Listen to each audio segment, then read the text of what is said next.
What's up, everybody? Welcome to Sports Magazine Collector. I'm Brad, and today I'm going to continue my countdown series with the top 20 Sports Illustrated covers from the 1960s.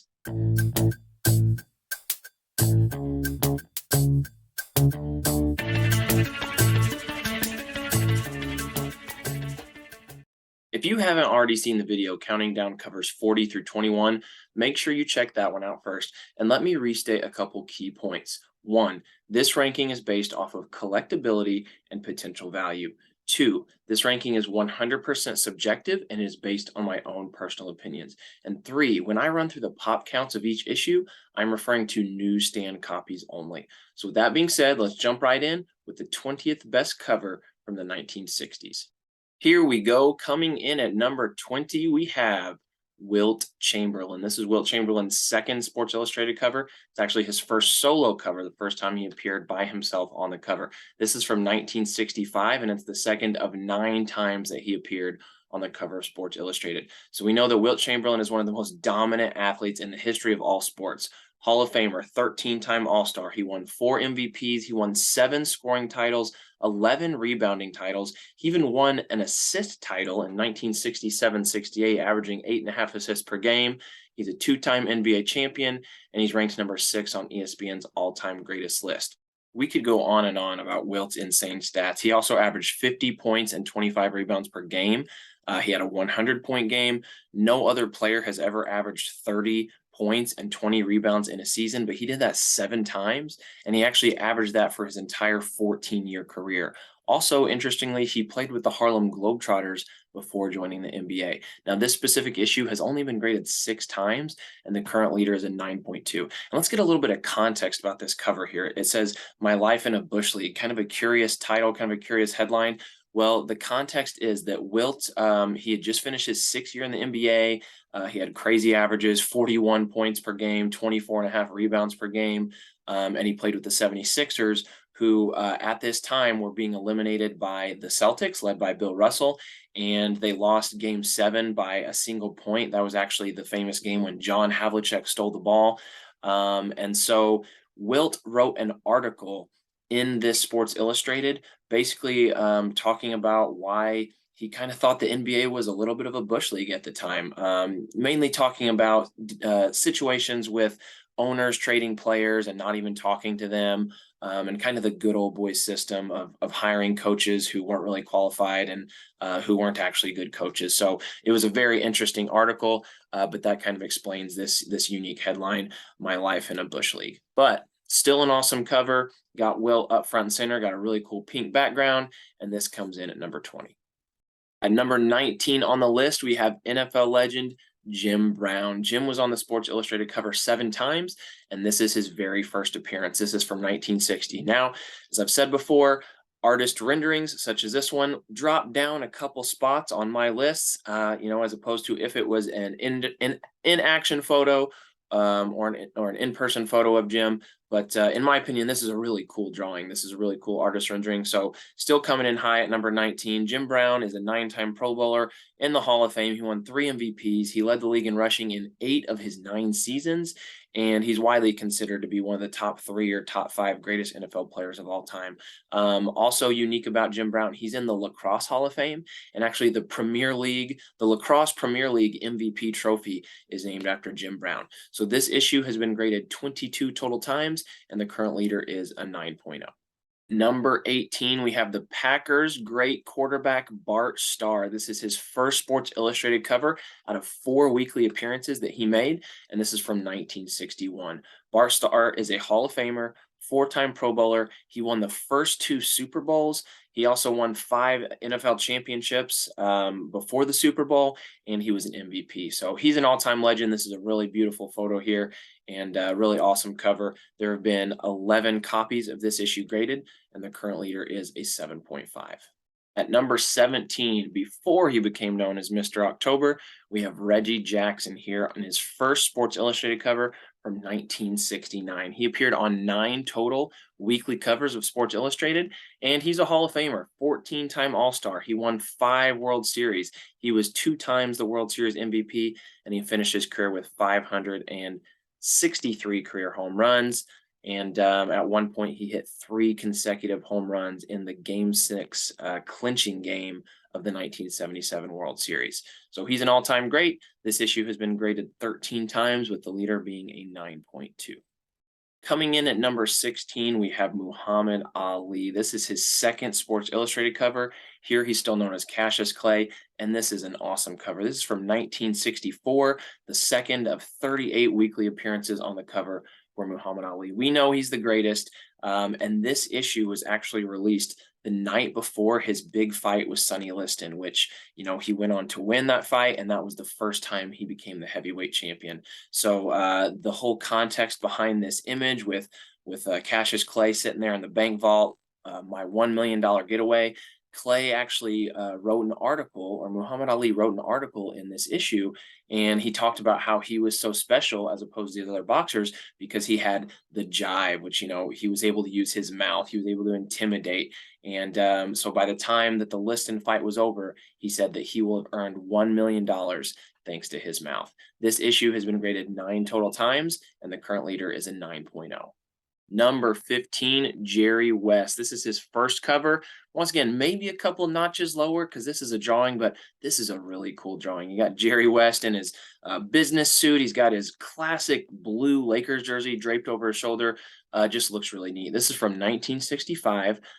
He was on the Sports Illustrated cover 5 times. Like I said, this is his first, and he's a Hall of Famer, 14-time All-Star. He won an NBA championship.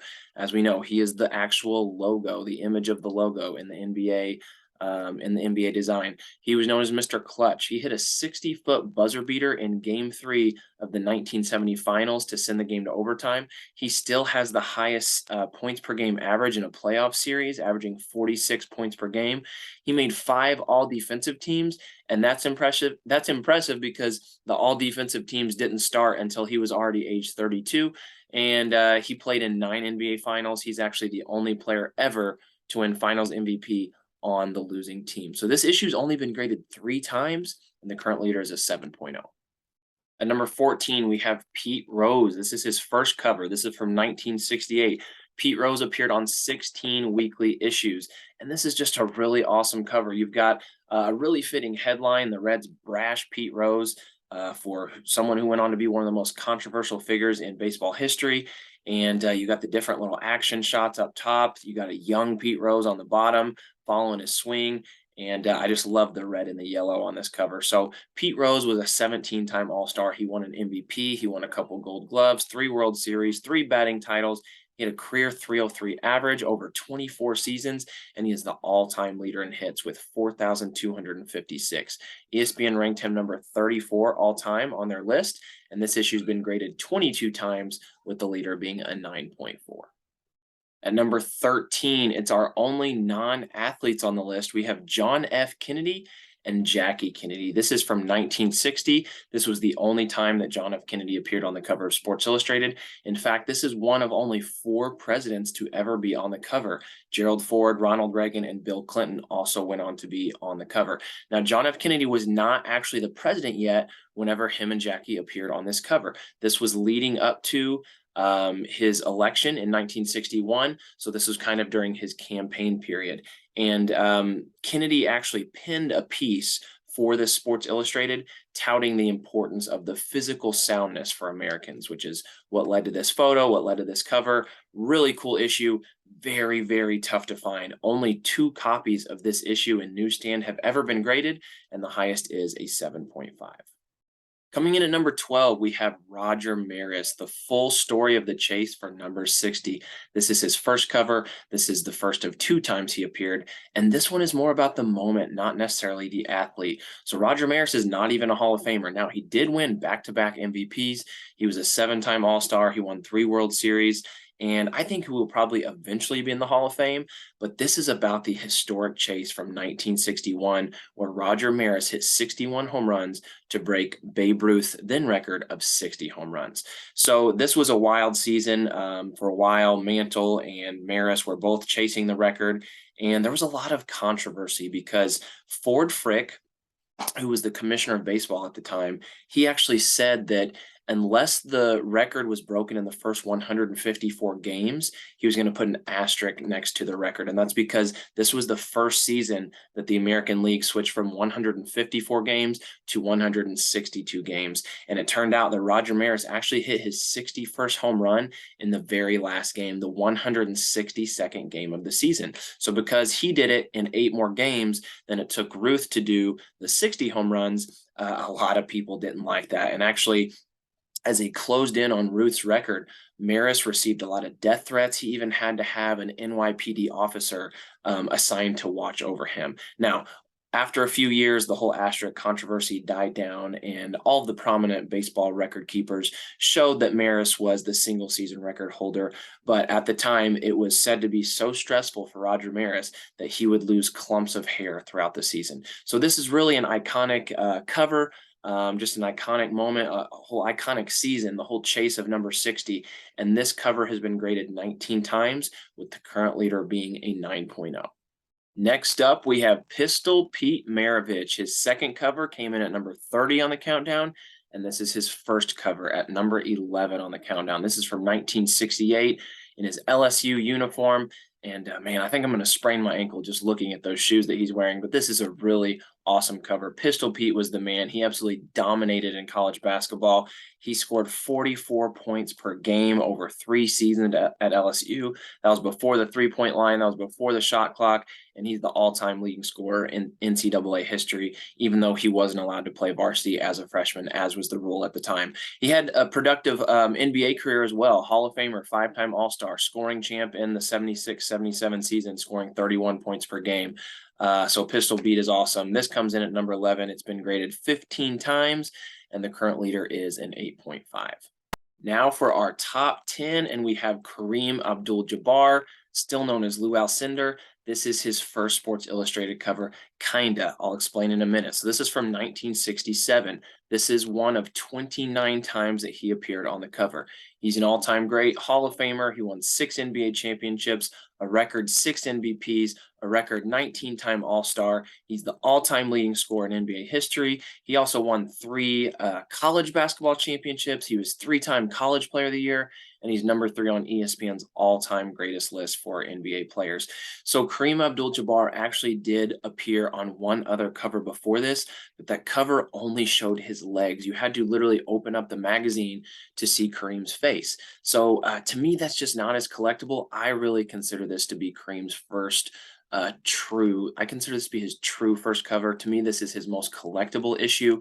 And, you know, this whole situation probably moves him down just a little bit. The fact that, well, yeah, he's kind of been on another one before, but this is the first with his face, and it's an awesome cover to have. So coming in at number 10, we have Lou Alcindor's first Sports Illustrated cover from 1967. There have been 11 copies of this issue graded, and the highest is a 9.6.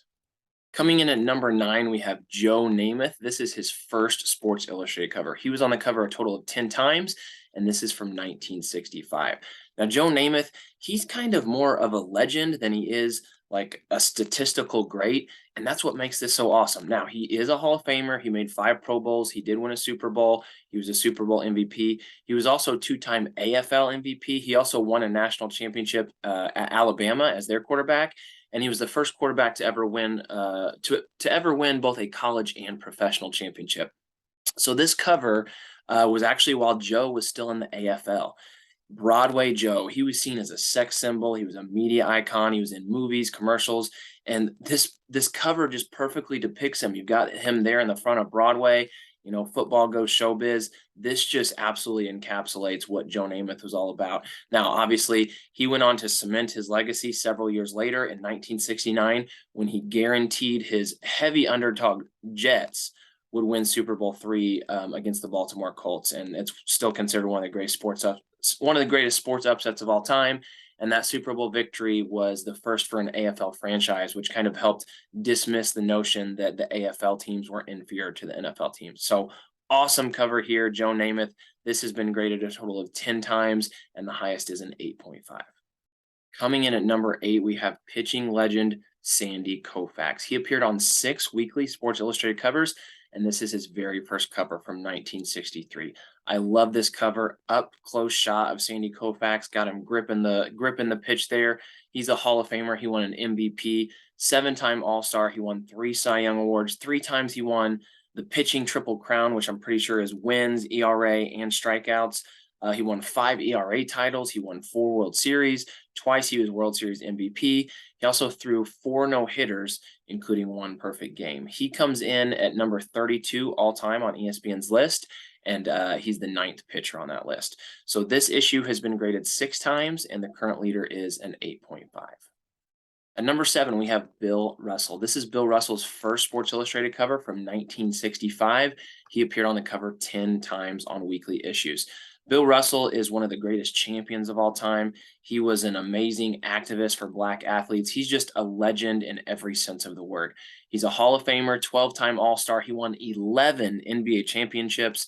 He had 5 MVP awards. He also won back-to-back NCAA championships with San Francisco. He was the captain of the 1956 gold medal winning U.S. Olympic team. He was also the first Black coach in the history of the NBA. Now, Bill Russell very recently passed away, and they just announced that his number 6 jersey is going to be retired NBA-wide, and he is the only player ever to have that honor. So first cover from Bill Russell here, super collectible, coming in at number 7. There have only been 3 copies of this issue graded, and the leader is a 7.0. At number 6, it is the first and only golfer in our top 20. We have the legendary Jack Nicklaus. He appeared on 22 Sports Illustrated covers, and this is his very first from 1960. Now, known as the Golden Bear, Jack Nicklaus is widely considered to be the greatest golfer of all time. Tiger Woods really gave him a run. You know, people thought Tiger might catch him as far as majors, but he has not. Now, Tiger still has a shot. He's 46. That's actually the age that Jack Nicklaus was when he won his last major championship. But Jack Nicklaus has won 18 majors, which is 3 more than Tiger, who's currently in second place. So big time issue here. This issue has only been graded 8 times, and the current leader is a 9.0. Checking in at number 5, and for the second time on this list, we have Wilt Chamberlain. This is his very first Sports Illustrated cover out of 8 times that he appeared. This is from 1961. So this is from Wilt Chamberlain's 3rd year in the NBA. We already talked about his ridiculous accomplishments, his ridiculous stats.